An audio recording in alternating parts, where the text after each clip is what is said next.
Hola, listo. Ya estamos aquí.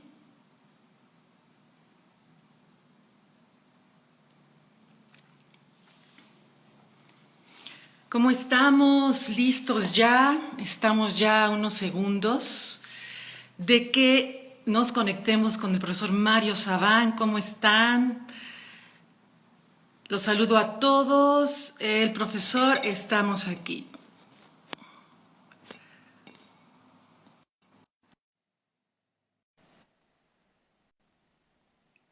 Ya agregué al profesor Mario Sabán. ¿Cómo están todos? Qué gusto. Ya estamos conectados, profesor. ¿Cómo estás tú? ¿Todo bien? Profesor, qué gusto, no sabe el gusto. Mira más la sonrisa que traigo, profesor. De Gracias, gracias. La verdad, que siempre allí la gente en México que me quiere mucho, tengo tanta gente amiga que la verdad que siempre me emociona tomar contacto con México. ¿Cómo estáis? ¿Todo bien? Ay, profesor, yo estoy feliz, feliz. La verdad estoy llena de gusto. No sabe el gozo que tengo de estar conectando con usted después de seguirlo, escucharlo, leerlo. Bueno, estoy feliz. Bueno, igualmente. La verdad que yo también muy feliz y bueno, estoy a disposición tuya, de todo el público. Aquí estoy, aquí vamos a tener una plática. Bueno, dentro de lo que cabe, vamos a intentar lograr alguna profundidad.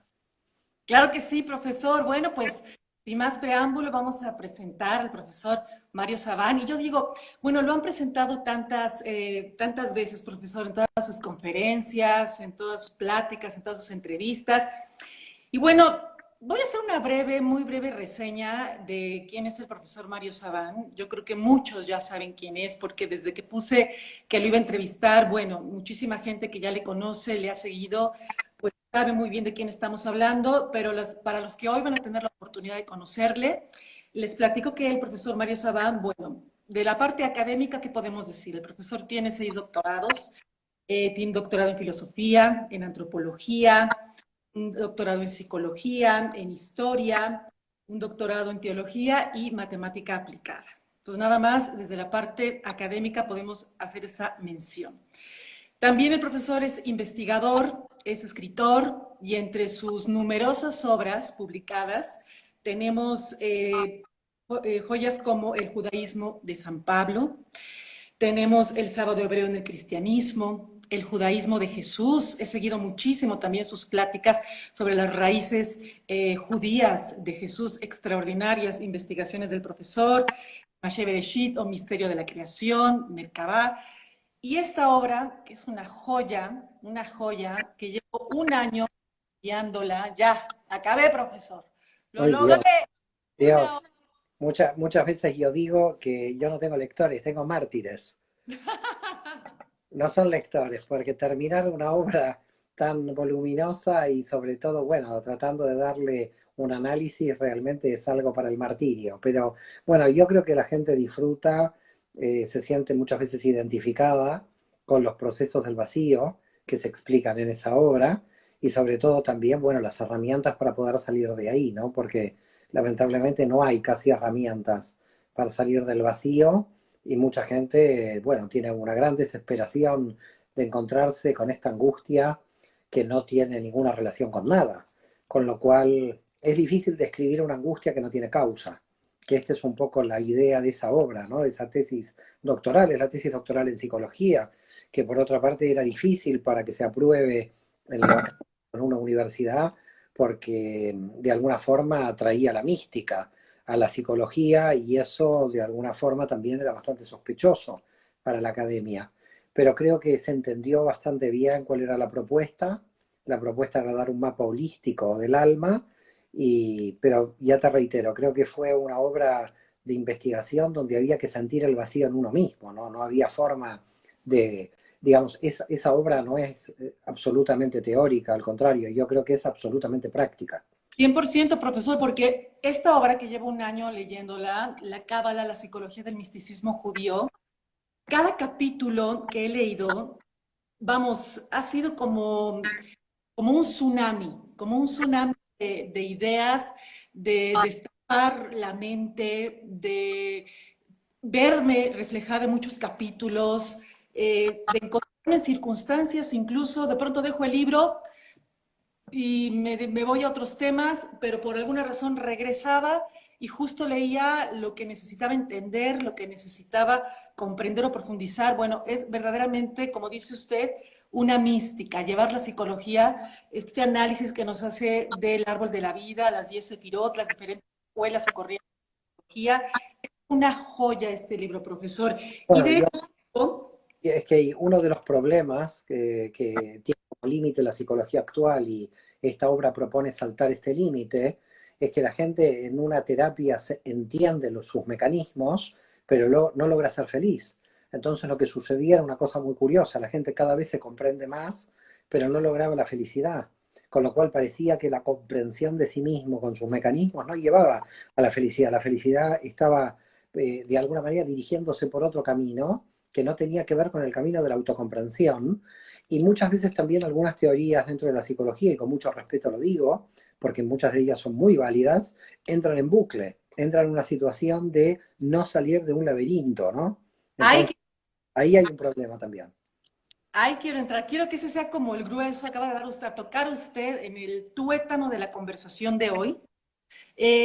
Pero me gustaría como dar un poquito de marco para todos los que nos escuchan. Y me gustaría empezar. Hablamos de inteligencia espiritual. Profesor, mucho tiempo se ha hablado de inteligencia emocional. No es un tema, es un tópico en las escuelas, en la psicología organizacional, en la terapia tradicional.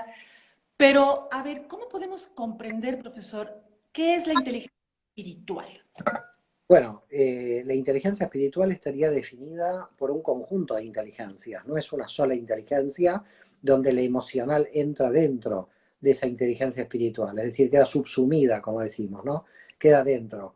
La inteligencia emocional solamente está en un plano, dentro del árbol de la vida, claramente lo tenemos en la Sefirá de Tiferet, en la dimensión de lo que llamamos el yo interior, el amor, la autoestima, ¿no? Pero creemos que hay un nivel que va más allá de la autoestima y es una comprensión más global del yo. Es decir, quizás el que se acerca, un psicólogo transpersonal, que en realidad es un psicólogo que ya creo que murió hace 1 o 2 años, venía de la raíz junguiana y es el que más se acerca a este sentido cabalístico de la psicología, si se puede llamar de algún modo, es James Hillman, donde él crea la psicología arquetipal. Yo lo recomiendo mucho porque es el que yo veo como más cercano a, porque él muchas veces trabaja con estas varias variables que los junguianos llaman arquetipos y que nosotros en la cábala los tenemos en cada sefirá. Entonces, inteligencia espiritual sería la mejor distribución de las energías en las diversas dimensiones. Es decir, no sería monolítica, sería la capacidad de distribución de nuestra energía en las diversas dimensiones, que es donde fallamos. Básicamente el problema estaría centrado en que primero no sabemos cuáles son nuestras dimensiones, por eso hay que estudiar el árbol de la vida. Segundo, cuando ya conocemos el árbol de la vida y sabemos cuáles son las dimensiones, ahí nos damos cuenta de la mala distribución de energía que tenemos. Por lo tanto, la definición, a mi modo de ver, de inteligencia espiritual claramente sería la inteligencia que hace que se distribuyan de un modo correcto las energías en las diversas dimensiones. Luego habría que analizar dimensión por dimensión y ver qué sucede en cada una de las 10 dimensiones que propone el árbol de la vida. Eh, es interesante la palabra hebrea segel, porque segel quiere decir, que es lo que más se acercaría a este tema de inteligencia espiritual. Segel quiere decir inteligencia de iluminación. Es decir, es cuando la persona se encuentra iluminada. Y una persona se encuentra iluminada cuando en realidad tiene paz interior en lo emocional, pero derivada, esa paz interior de lo emocional, básicamente de esa buena distribución de las energías. El problema aquí central que plantea la Kabbalah es que nosotros, cuando no sabemos distribuir las energías, estamos cometiendo un problema en algún plano y por lo tanto esa falta de distribución de las energías hace que nuestra alma esté desequilibrada. Quiere decir que esa es la primera cuestión. Hay una segunda cuestión que hace que el tema se vuelva un poco más complejo, porque cuando nos proponemos crecer, estamos causando un desequilibrio de alguna forma automático. En nuestro crecimiento es otro desequilibrio más. Entonces, claro, nosotros tenemos como dos tipos de desequilibrios. Un desequilibrio que no nos deja en paz, que sería un desequilibrio inicial por la mala distribución de la energía, y luego tenemos una buena distribución de la energía cuando comprendemos cómo distribuir la energía en las diferentes dimensiones del árbol, pero el problema que tenemos es cuando queremos empezar a crecer. Cuando queremos empezar a crecer estamos provocando el desequilibrio. Pero esos desequilibrios provocados por el crecimiento son completamente diferentes de los desequilibrios que me impiden el crecimiento. Es decir, hay dos tipos de desequilibrios, los que me impiden crecer, los que me ayudan a crecer. Cuando hay un desequilibrio que me impide crecer, es ese desequilibrio que me hace entrar en bucle, que me estanca en una dimensión. Y de repente te encuentras con gente que hace 20 años que habla de lo mismo, o de repente te encuentras con gente que hace 10 años, es como la sensación de la falta de distribución de las energías en el alma, viene cuando te das cuenta de que tú estás en un monotema o te encuentras con alguien que está en un monotema y que queda como históricamente paralizado en una época de su vida, de modo que no puede evolucionar. Y la falta de evolución está dada por esa mala distribución. Cuando la mala distribución se ordena, se organiza a través de un análisis del árbol de la vida, viene una segunda cuestión, una segunda etapa. La segunda etapa es mucho más, yo diría, hermosa, porque en realidad ya tienes las herramientas para equilibrar esas dimensiones, y en esa segunda etapa ya es una etapa de crecimiento. Ahora, la etapa de crecimiento tiene sus desafíos, porque puedes volver a distribuir más las energías. Es decir, en realidad el crecimiento lo que va a demostrar es si tu distribución funciona o no, dado que somos un ente permanente de desequilibrios. Todo crecimiento implica un desequilibrio. Con lo cual, ese desequilibrio, si nosotros volvemos a tomar energía y esa vuelta a tomar energía la podemos distribuir bien, entonces estamos haciendo las cosas bien.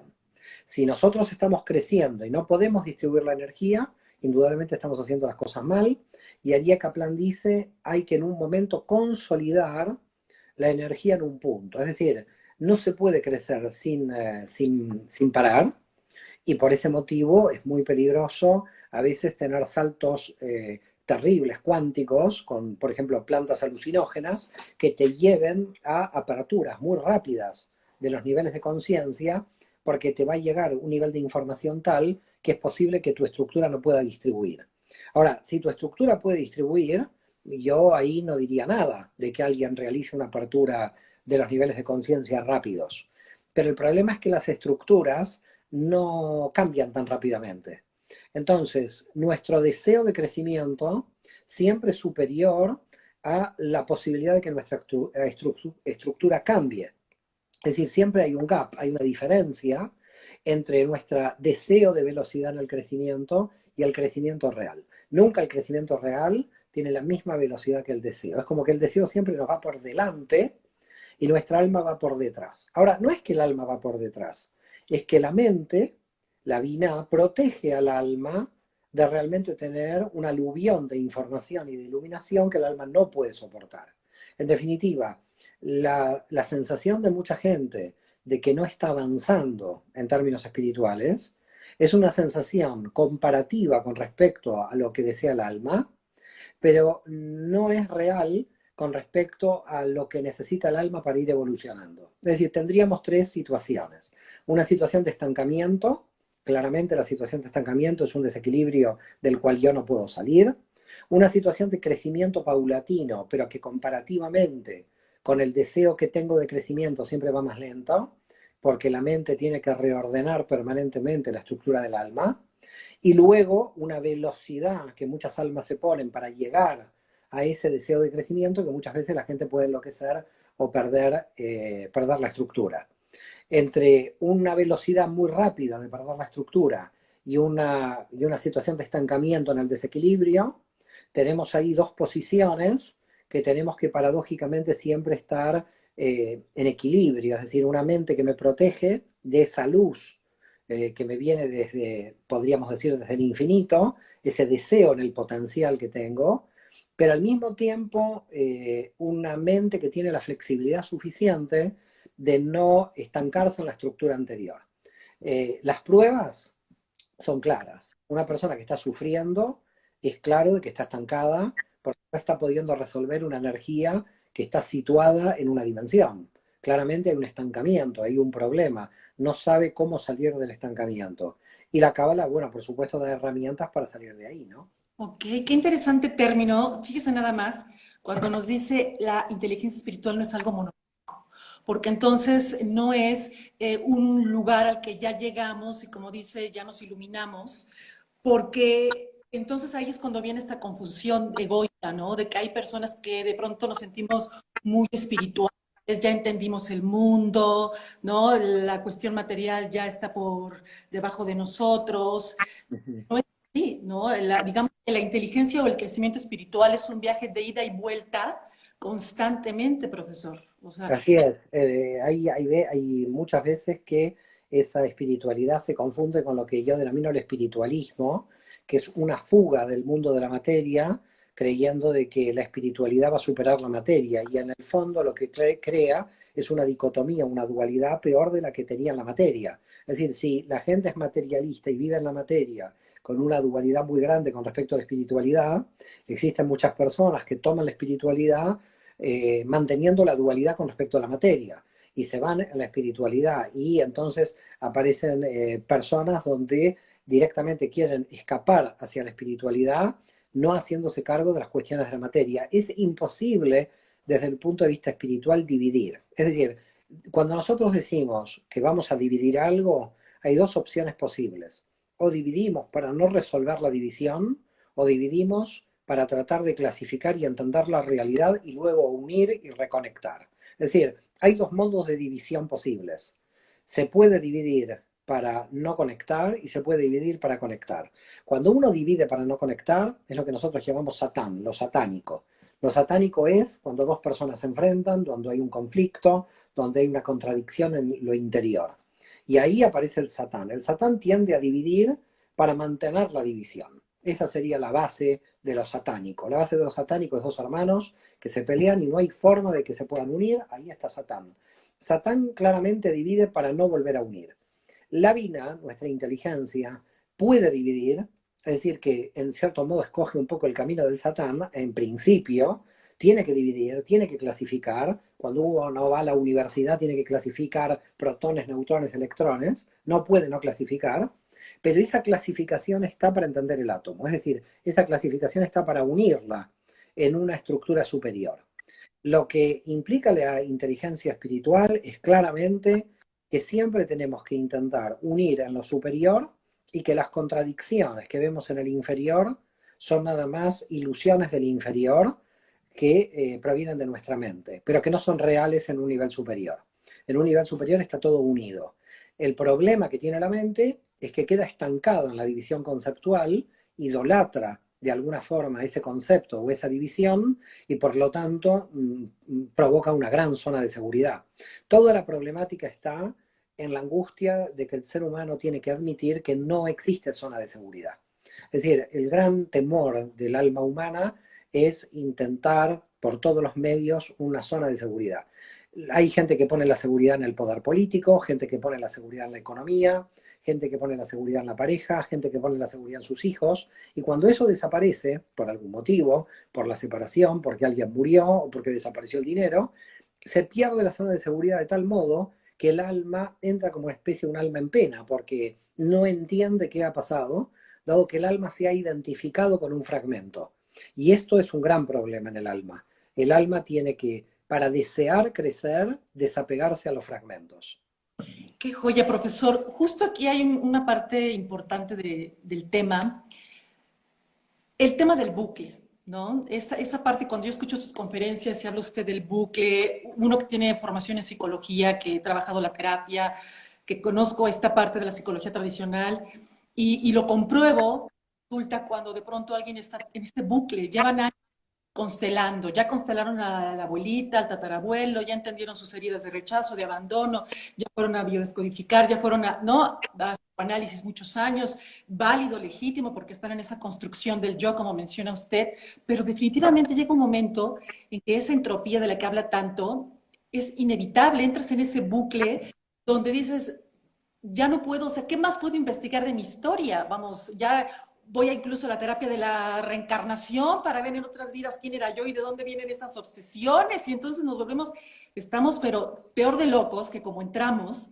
Y hay una frase que, bueno, cita usted justamente a James Hillman, que dice, hay que redimir al ser humano de la importancia que se da a sí mismo. Tenemos que dejar de ser el centro del universo para Este, poder darnos, e- e- profesor. este es el gran problema. Yo creo que tendría que existir un cansancio del yo como centro. Tiene que existir un cansancio de ya no revisar más mi historia. Es decir, ¿cuánto puedo revisar mi historia? Es decir, yo puedo hablar de mi padre durante 20 años, de mi madre durante 20 años y con mucho respeto a las terapias que revisan permanentemente. Pero llega un momento que la revisión es un cansancio, porque lo que hay que hacer es qué hacemos de cara al futuro como proyecto con lo que tenemos, con lo que no tenemos. Es decir, la revisión tiene que tener un final, porque no se puede revisar en forma permanente. A mi modo de ver, creo que hemos llegado al agotamiento del yo en su auto permanente y creo que se vuelve egoico, un yo que se cree ese centro del universo en forma permanente. Entonces, hay que tener mucho cuidado con la psicología de ese yo central, donde creo que el yo lo que tiene como deseo, porque si el alma humana tiene algo es el deseo de trascendencia, de salir de sí misma. Es decir, el panadero no hace pan para sí mismo, lo hace para los demás. Cada uno de nosotros, todos nuestros trabajos tienen que ver con el hacer algo para el otro. Un médico no se cura a sí mismo, un médico intenta ayudar a los demás. Fíjate que todas nuestras trabajos tienen que ver con cómo vamos a aportar a la sociedad. Nuestros trabajos son trascendentes, en el sentido de que tienen una trascendencia. Y si no lo son, aquí hay un problema muy grande, porque estamos inventando trabajos imaginarios para, bueno, mantener ciertas estructuras que ya no son válidas. Pero más allá de esto, más allá de qué trabajos pueden ser válidos o no, que creo que la validez lo da el sentido de la vida personal, el sentido de trascendencia, que no tiene que ver con lo religioso, porque aquí lo importante es desvincular la trascendencia con lo religioso. Cada vez que uno habla de trascendencia parece que habla de un contacto con la divinidad. No, no, uno está hablando de qué va a ser el alma para salir del yo, para salir de sí misma e intentar aportar hacia afuera. Ese es el sentido de trascendencia, ¿no? Entonces, claro, el alma cuando encuentra ese sentido de trascendencia, cuando encuentra el aporte, lo que de alguna manera es el legado, porque el legado no es tener más propiedades, porque las propiedades las va a heredar a algún otro. No sé quién la va a heredar y ese otro también va a morir, con lo cual el legado material no tiene tampoco mucho sentido muchas veces. Probablemente venga de nuestra conciencia de supervivencia biológica de la época prehistórica, pero ya se agotó como un modelo de respuesta. Entonces, nadie está diciendo que no hay que sobrevivir económicamente, tenemos los recursos para que la humanidad lo pueda hacer, ahora lo que no tenemos son los recursos para saber qué hacer con el tiempo disponible que tenemos. Es decir, estamos al revés de lo que la supervivencia biológica planteaba hace un siglo y desde hace un siglo para atrás. Es decir, si todas las generaciones la preocupación era la supervivencia material a nivel económico, con el tiempo nos estamos dando cuenta que estamos viviendo cada vez más años y esos años estamos teniendo un sinsentido porque la materia no nos está dando el sentido. Y por lo tanto el sentido hay que buscarlo en esa trascendencia, en ese salir de sí mismo para el aporte hacia afuera que tiene que hacer cada alma, en un crecimiento constante que nunca termina. Esa es otra trampa de la mente. La trampa de la mente es el tema del resultado, del producto terminado. Esta es otra de las trampas terribles de la mente, cuando dice, bueno, ¿cuál es el resultado? Eso es en una empresa cuál es el resultado, pero en el alma humana no es una empresa. El alma humana, además, los resultados de la alma humana tienen que ver con su interioridad, tienen que ver con cambios en el interior, que probablemente se puedan mostrar al exterior con el tiempo, pero lo primero que sucede es, en realidad, tenerlos en el interior. Claro, la espiritualidad es, yo muchas veces digo, la espiritualidad de la Cábala es una ciencia muy compleja, porque probar la interioridad es muy difícil. Con Es la decir, evidencia. las evidencias, ¿no? Es decir, tenemos un problema con la interioridad que son las evidencias. De todas maneras, yo creo que igual hay evidencias. Cuando una persona tiene paz interior, es feliz y no tiene una vida de frustración, la evidencia también va a salir. En el fondo puede estar la evidencia.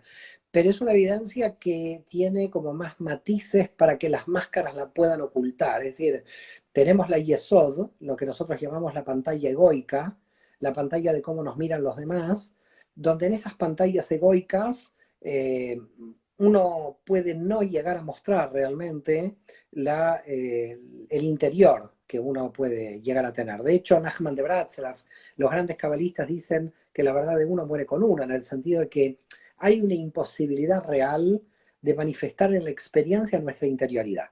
Esto es claro. Toda mi interioridad nunca puede salir. Por más que escriba, pueda dar entrevistas o alguna conferencia, y llegará un momento que hay una impotencia del alma en poder manifestar todo lo que el alma puede registrar.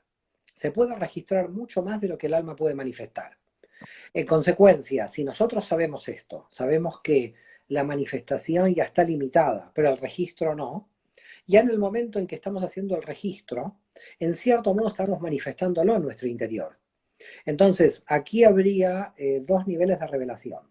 Un nivel de revelación exterior, de lo que yo puedo aportar hacia el exterior, donde la sociedad pueda ver mi aporte, y un nivel interior de revelación, donde yo no necesito que la sociedad vea mi aporte, sino porque yo tengo un crecimiento en mi interior, que no es necesariamente la sociedad lo va a ver porque es imposible que lo pueda ver, dado que esto tiene que ver con mi interioridad. En hebreo lo llamamos itbodedut, es decir, la técnica de estar en el aislamiento de tu yo, en el aislamiento contigo, ¿no? Entonces, en el aislamiento contigo pueden bajar muchísimas energías que hacen que tu clic, que tu nivel de recepción sea muy potente. Pero en el nivel de revelación tenemos un problema porque tenemos tiempo y espacio finito. Es decir, no podemos hacer más de lo que hacemos. Nadie puede hacer más libros de los que escribe, nadie puede dar más conferencias de las que da.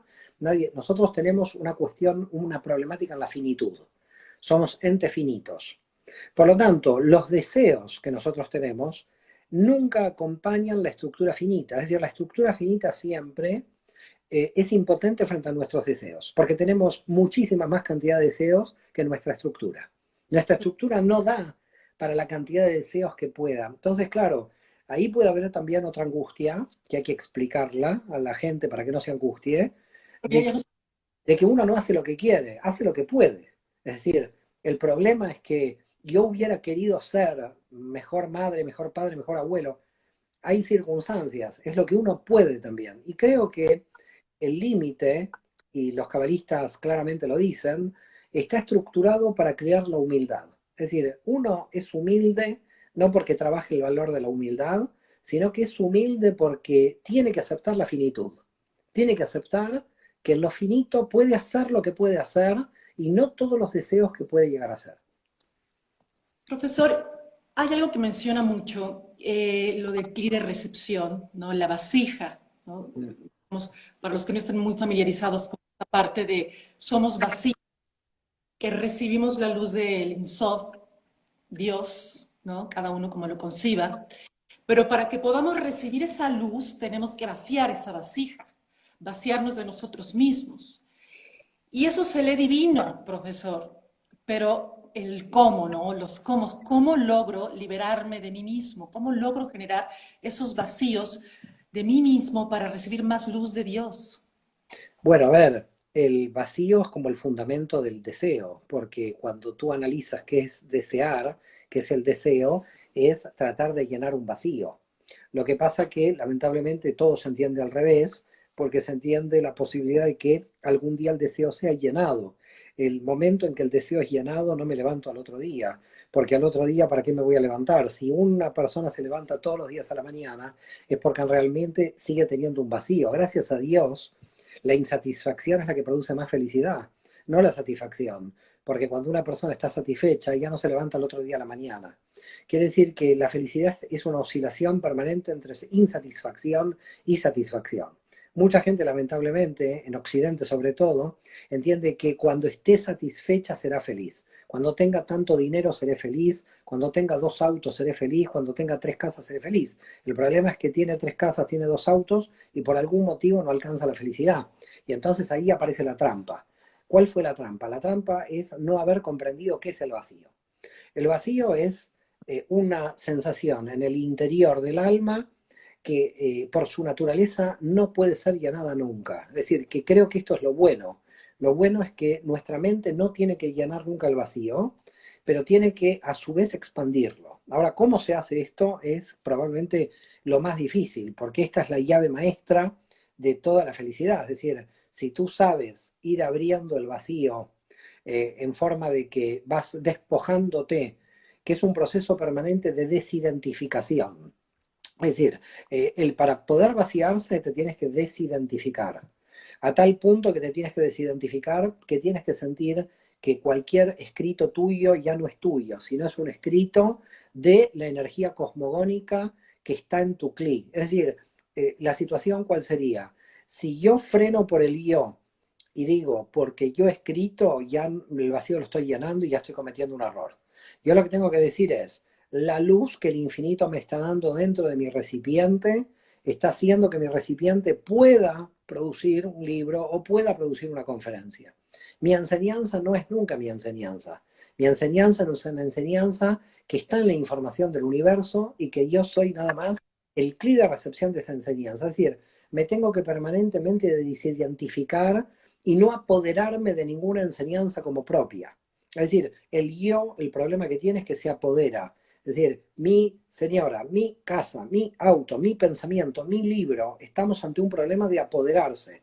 Nadie se puede apoderar del otro, de ninguna cosa, ni de ninguna idea. Por lo tanto, estamos ante un problema donde en el fondo podríamos decir, vistos desde el infinito, que no existirían derechos de autor. Los derechos de autor son solamente de Dios. Entonces, claro, Dios no tiene derechos de autor.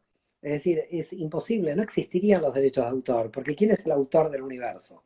Entonces, si una persona dice, bueno, la enseñanza la dijo Jesús, no la dijo Jesús. Dios tomó a Jesús como clic de recepción. La enseñanza la dio Moisés. No la dio Moisés, la dio Dios a través de Moisés.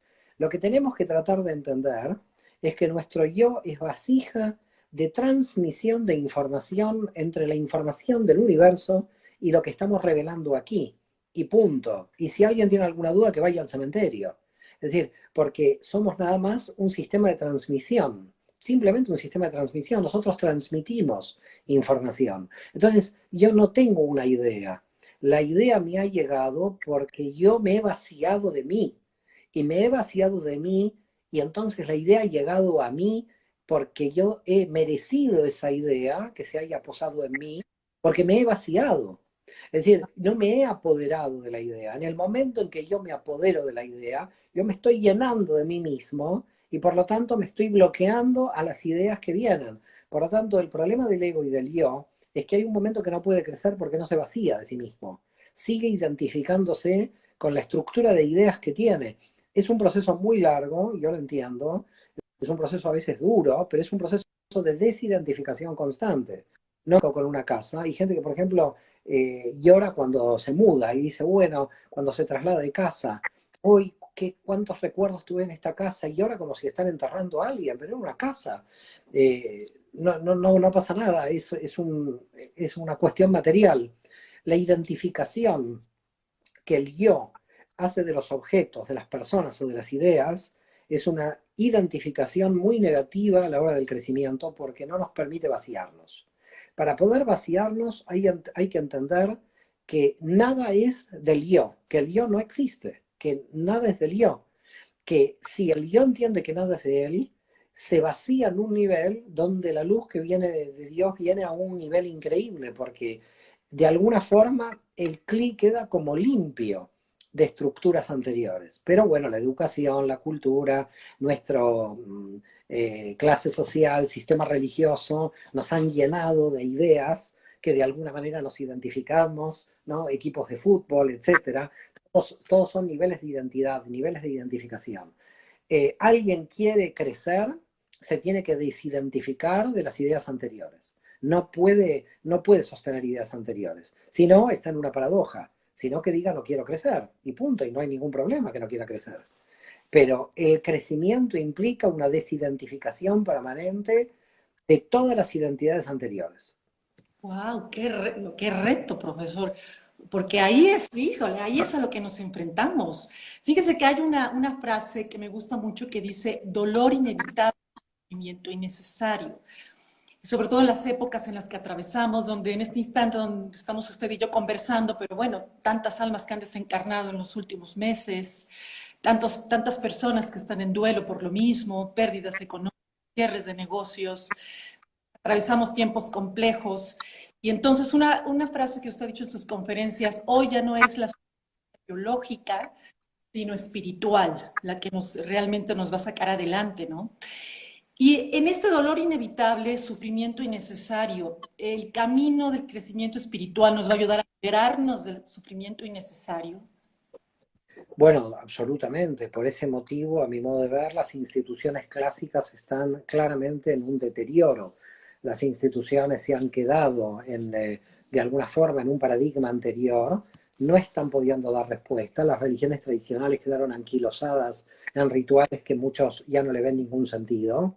Los políticos no entienden cómo está funcionando el mundo porque de alguna manera se les fue de las manos y por lo tanto están más perdidos que la gente del común porque no están sabiendo qué está pasando en el mundo. Y creo que es una época muy, muy interesante donde la velocidad del crecimiento espiritual va a inundar de alguna manera todas las estructuras. Las estructuras no van a poder con el crecimiento espiritual de las almas.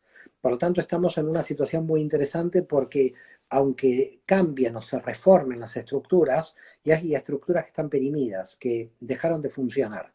¿Y por qué motivo dejaron de funcionar? Simplemente por los niveles de desidentificación que estamos haciendo todos. Cada vez nos estamos desidentificando más de fronteras nacionales, de religiones en particular, y estamos entrando en un mundo muy, muy, yo no llamaría una globalización, sino yo creo que en una espiritualidad transversal, es decir, lo que el ser humano de alguna manera está buscando hoy, el alma humana, ya es ir al núcleo de lo esencial. Es decir, en definitiva, yo creo que el ser humano se ha cansado de las cáscaras. En consecuencia, cáscara política la tira, cáscara del Estado la tira, cáscara... estamos tirando muchas cáscaras. Lo que sucede es que las cáscaras no se han dado cuenta que las estamos tirando. Entonces lo que está habiendo aquí es un crecimiento tan fuerte desde el punto de vista espiritual que, a mi modo de ver, los dirigentes de la política mundial, sea de la ideología que sea, no están entendiendo lo que pasa, directamente no están comprendiendo lo que sucede. ¿Por qué motivo no comprenden lo que sucede? Porque realmente lo que está pidiendo el alma es ir a lo esencial. Y las cáscaras nunca fueron a lo esencial, dado que las cáscaras lo que han querido es mantener sistemas de intermediación con la divinidad.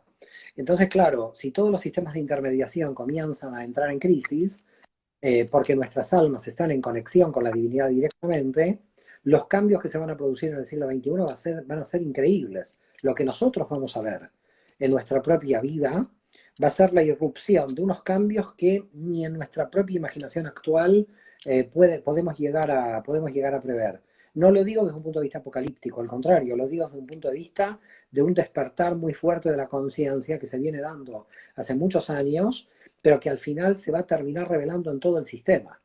Lo que sucede es que el sistema en general, para mantener el statu quo, no quiere admitir esta liberación del alma. Pero la liberación del alma va más allá del cuerpo. Con lo cual lo que está sucediendo a mi modo de ver es que el alma está contactando con la divinidad de un modo tan directo que las intermediaciones están fallando. Y creo que estamos entrando en una etapa dolorosa, que claramente dolorosa, porque nadie sabe realmente lo que está sucediendo. En el mundo espiritual sabemos lo que está sucediendo, que es el despertar. Pero ¿cómo se va a reorganizar toda la organización que nosotros conocemos, socioeconómica, sociopolítica, desde el punto de vista de esta irrupción de la espiritualidad? Eso no lo conocemos, no sabemos lo que viene. Lo que sí nos queda claro es que hay un agotamiento de las almas, un agotamiento de las almas donde las almas no quieren perder más tiempo. Es decir, si usted se da cuenta de lo que está sucediendo con el alma humana no quiere ser más distraída. Es decir, estuvimos muchos siglos distraídos en problemas económicos, en problemas políticos, en problemas de todo. El alma humana ya se dio cuenta que si quiere contactar con lo esencial no se puede distraer más. Entonces, todo lo que implique que alguien a mí me distraiga, lo vamos a dejar de lado.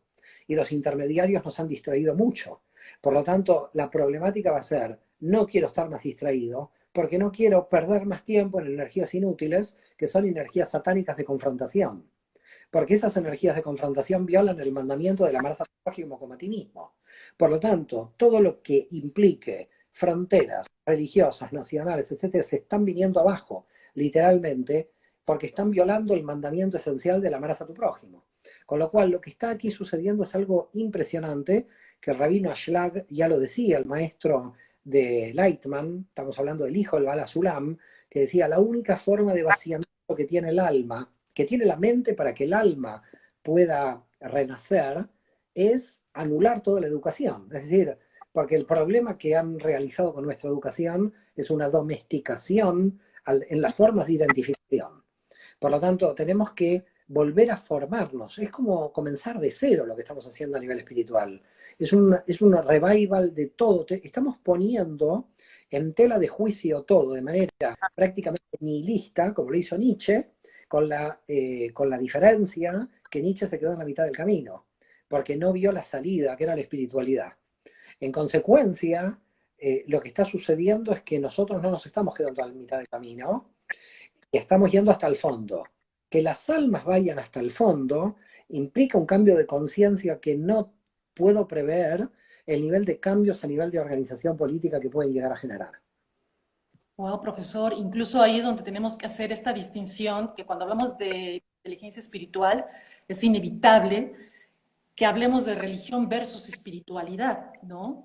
Porque muchas veces, a pesar de todo este crecimiento y desarrollo y despertar, todavía seguimos en esta confusión de religión versus espiritualidad, del dogma versus Mire, el pensamiento. usted puede saber claramente cuál es la diferencia por 4 puntos en los que se manifiesta lo religioso. Toda religión crea culpa, toda religión crea ego, toda religión crea miedo y toda religión crea poder.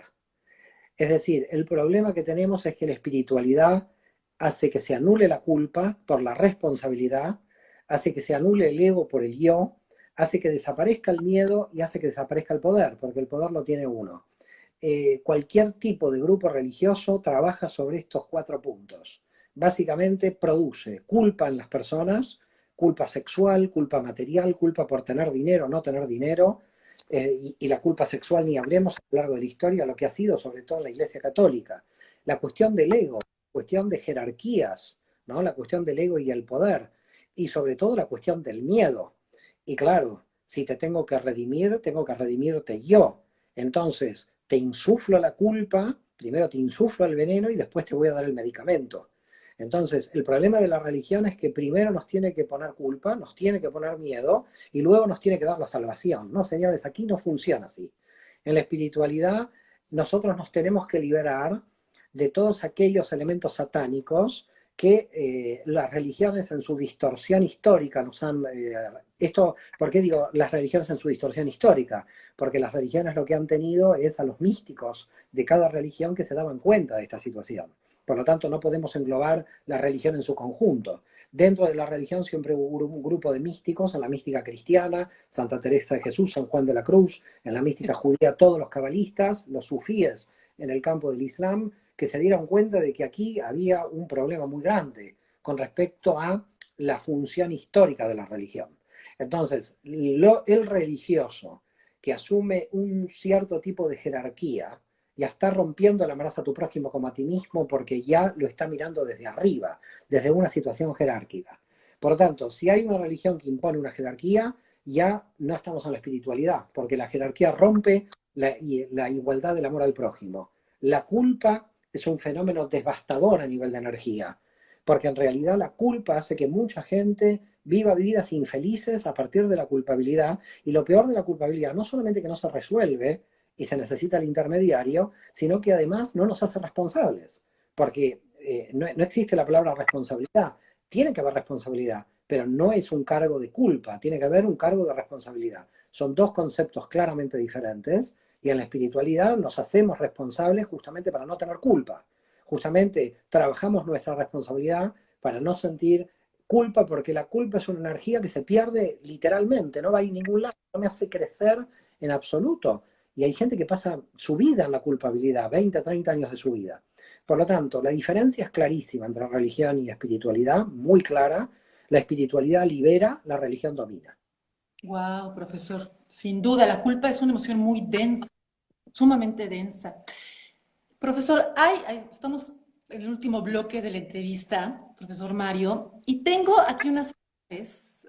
Yo le digo profesor, sé que hay quien lo entrevista y le dice Mario, pero yo le digo profesor, ¿cómo le gusta que le Bueno, digan? no, no, lo que quieras, no, yo ya no quiero imponer a nadie nada, me puedes decir Mario, no, no. O le voy a decir Mario, es que digo, ay, profesor, lo respeto mucho, entonces, pero Mario, a ver, tenemos aquí unas frases, quiero tu opinión, desde tu perspectiva. A ver, hay que ser una isla de paz en un mar de tormenta, Mario. ¿Es posible? Claro que es posible, tiene que ser así, porque de alguna manera de la tormenta se aprende. Si uno realmente vive la tormenta de manera tormentosa, entonces dejó de ser una isla de paz. La isla de paz solo se puede construir aprendiendo de la tormenta, claramente. Increíble. Otra frase, Mario. Ser próspero financieramente también es desarrollo espiritual. Absolutamente, porque tenemos que mostrar en la materia nuestras habilidades. La prosperidad económica no es, al contrario, todo lo que podamos hacer para el mejoramiento del mundo, para que la gente pueda salir de la pobreza, es un mejoramiento espiritual sin duda. De hecho, me fascina esta idea donde explicas dentro del árbol de la vida que la materia, Malhut, también es espíritu, solo con una dimensión más densa, Así visible a es, los... así es, así es. La Todo es... materia, la materia en sí misma no es mala. Este es un error terrible que viene de la antigüedad entre espíritu y materia. La materia tiene que estar al servicio de esa inteligencia espiritual de la que hablábamos. La materia, por eso somos sujetos encarnados, almas encarnadas. No directamente no hubiéramos encarnado. Si la materia no tuviera función, si el cuerpo no tuviera función, si la sexualidad no tuviera función, es decir, si la materia tangible no tendría función, entonces la situación de encarnación que nosotros tenemos como un sentido. De la encarnación hay que entender el sentido de la materia. Perdón, voy a mover tantito aquí en los minutitos que nos quedan. Se me está cargando la batería, cuestiones técnicas, pero aquí estamos. No puedo perder un minuto. Tranquilo. Sin duda, porque esto, desgraciadamente, esta dicotomía espíritu-materia, la hemos vivido tanto, sobre todo desde la religión y sobre todo desde la perspectiva católica, donde pareciera que pues la pobreza, el voto de pobreza, el voto de castidad y todas estas cuestiones, pues estas atrocidades que nos limitan y nos nulifican, ¿no? En todas nuestras capacidades. Bueno, Una de más. hecho, lamentablemente se ha comprendido mal la cuestión de la pobreza. En las palabras de Jesús son los pobres de espíritu, no estamos hablando ya, ni mucho menos. Quiere decir, fíjate que hubo gente de buena posición económica que apoyaba a Jesús, como José de Arimatea, por ejemplo, y otros. Por lo tanto, cuando se habla de pobreza, es pobreza espiritual, no pobreza en términos de la materia. Luego se entendió mal, se atacó a la materia, se dividió materia y espíritu, y bueno, muchos siglos hemos sufrido esta dicotomía. Pero en realidad tenemos que tratar de salir de ahí. Primero que todo, porque alguien que viene de la tradición católica sufriría terrible si es rico. Un rico católico sería una contradicción en estos términos, porque no podría ser o rico, no podría ser católico. Pero esto no va por ahí. La cuestión es que la materia entra dentro del terreno espiritual porque es una función inevitable, natural, de nuestra propia encarnación, de la función de la encarnación. Claro, estamos llamados entonces a ser prósperos, sin duda. Otra frase más, Mario. Estamos en un gran sueño del que debemos despertar. Hay un curso de milagros que habla mucho de esto, donde habla del sueño, de ese gran sueño en el que estamos, Mario, y que estamos todos dormidos y que tenemos que despertar y darnos cuenta que nunca estuvimos separados de la fuente, del Insof, de cada quien viva. ¿Qué opinas? Bueno, Nachman de Bratslav dice claramente, hay muertos que están despiertos y vivos que están dormidos. Eso es clarísimo en la Cábala. Hay gente que ha muerto y está muy despiertas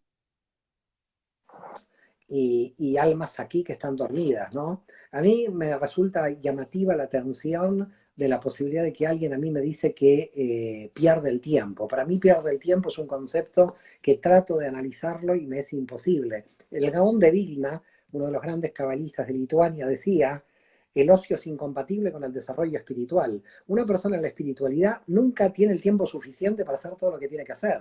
Si está realmente en el campo espiritual, está desbordada de deseos, de búsqueda y de conocimiento. Con lo cual es imposible que alguien diga estoy matando el tiempo o tengo un tiempo muerto. Y por otra parte, ¿cómo alguien va a tener un tiempo muerto? Es como que realmente está muerto, realmente está muerta el alma, está totalmente dormida. Hay un proceso que se está dando a nivel mundial, que las almas se están despertando, porque las almas también se dan cuenta de que no pueden seguir dormidas, porque el dormir causa sufrimiento. El dormir causa sufrimiento porque hay un estado que yo lo analizo desde un punto de vista espiritual, que aunque la Iglesia Católica lo ha extraído de su teología, creo que sigue muy vigente, y es el limbo. Hay miles de almas que están en el limbo, y te diría más, el limbo es peor que el infierno, porque en realidad en el infierno uno siente dolor y por lo tanto podría aprender eventualmente. Pero en el limbo estás en una situación de no aprender nada. Ni estás en una situación paradisíaca ni en una situación infernal.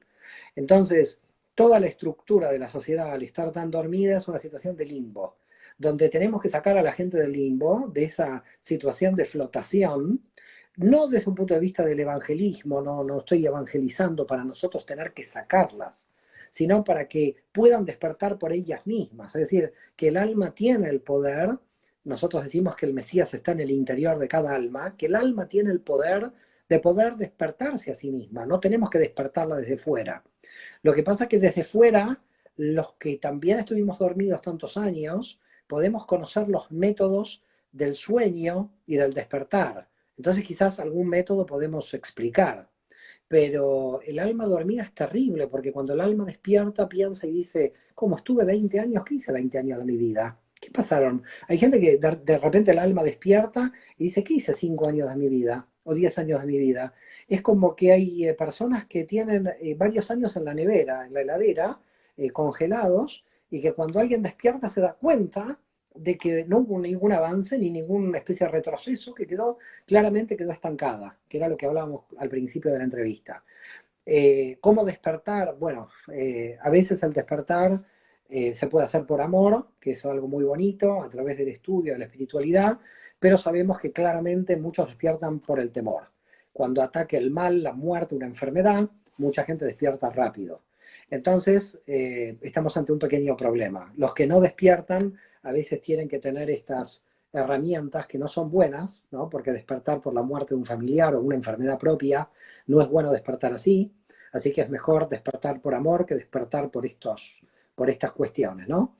Pero creo que el alma tiene que intentar despertar de algún modo, si lo hace preventivamente mejor, si lo hace por un golpe de la realidad, bueno, pero también bienvenido el golpe, porque al final uno aprende y uno crece.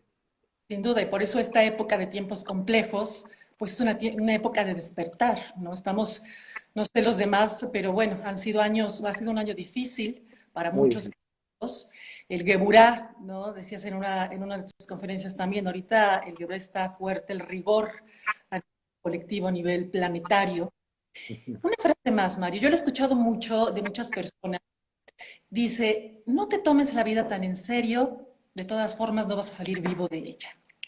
¿Qué opinas? A ver, yo creo que uno sí puede salir vivo si logra ser feliz y estás en paz con uno. Es decir, no salir vivo no implica no tener vida eterna. Vida eterna implica que podamos lograr en esta encarnación, lograr la paz y lograr nuestro crecimiento constante. Entonces hay que tener mucho cuidado de reducir la idea a la vida biológica. La vida no es la vida biológica, la vida es algo mucho más que la biología. Nosotros tenemos solamente en la biología el nivel de recepción, el CLI, pero nosotros tenemos una potencia de energía que va más allá de esta vida material. Por lo tanto, quien despierte, desde el punto de vista de la Kabbalah, es un despertar en todos los niveles, más allá de esta vida. Lo que nosotros denominamos en hebreo el Olam Abba, el mundo del futuro, que no es muy futuro, está en el presente, ¿no? Del otro lado, cuando alguien muere, básicamente se va con todo ese conocimiento, con ese bagaje, con ese crecimiento. Así que yo creo que hay felicidad de este lado y del otro lado, hay infelicidad de este lado y del otro lado. La gran cuestión, ¿cuál es? La gran llave, ¿cuál es? La llave maestra, esa sensación de búsqueda y crecimiento constante todos los días y que cada golpe no nos paralice, sino nos acelere en el conocimiento, nos acelere en el crecimiento. Que los golpes no nos paralicen y nos aceleren en el crecimiento es entender la función del Satán. Mario, qué placer de verdad. Es un tsunami de ideas. Yo, desde las primeras veces que te escuché, yo decía, perdón la analogía, pero así lo veía yo. Cada vez que escuchaba tus conferencias, tus clases, sentía que me metían un destapador en el cerebro Muy y salía. pobre, pobre. Lamento por ti, lamento por tu cerebro. No quería ser tan malvado. Sí, no, no, salía, me despertaba y decía, wow. Vamos, los que puedan ir profundizando un poquito más, estudiando la cábala. Yo sé que hay muchos de tus seguidores que ya han estudiado la cábala, han leído tus libros, han estudiado en tu escuela de psicología y cábala. Los que no y de pronto se sintieron no muy familiarizados con algunos de los términos que manejamos, pues los invito sin duda que sigan profundizando en el tema con el profesor Mario Sabán, porque para mí entender la cábala, entender el árbol de la vida, entender cada una de las dimensiones, me parece un estudio tan integrador, tan incluyente, tan claro de cómo funcionamos a nivel cósmico, a nivel humano, que bueno, estoy fascinada y encontrar sobre todo un buen profesor. Sin duda tú eres un Mario. Te agradezco enormemente el tiempo, Gracias a la ti, calma. María. Yo dije, bueno, no va a estar tan ocupado, ha de tener un séquito de secretarias para poder acceder a No, no, todo. no. Impresionante. Eh, para las entrevistas, conferencias, libros, siempre hay que hacerse el tiempo y bueno, es lo que vengo de alguna manera, calculo que en mi encarnación vengo a purgar, es mi ticum, es mi rectificación. Así que bueno, en eso estoy, cada uno está en su camino. Mario, muchísimas, muchísimas gracias. Dios te bendiga. Larga vida para ti. Shalom. Igualmente, shalom, shalom, shalom a México, a todos mis amigos de México. Hasta luego. Hasta ahora.